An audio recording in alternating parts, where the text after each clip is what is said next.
Welcome. In front of me is a Google Pixel 9 Pro Fold, and today I'll show you how you can enable and set up your Do Not Disturb mode.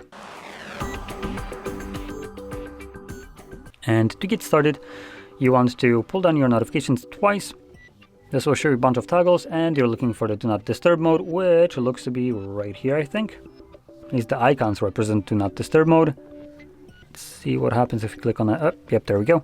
So if you click on the arrow right here, it will show you the Do Not Disturb mode and bedtime. Now we're interested in Do Not Disturb mode, so let's hold that. And this will now quickly take us to the settings, so you can customize how the mode will function. Once you've done so, you don't have to ever go back there again.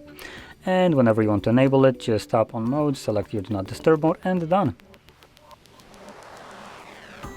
And then you can tap on it again to turn it off. So, if you found this very helpful, don't forget to hit like, subscribe, and thanks for watching.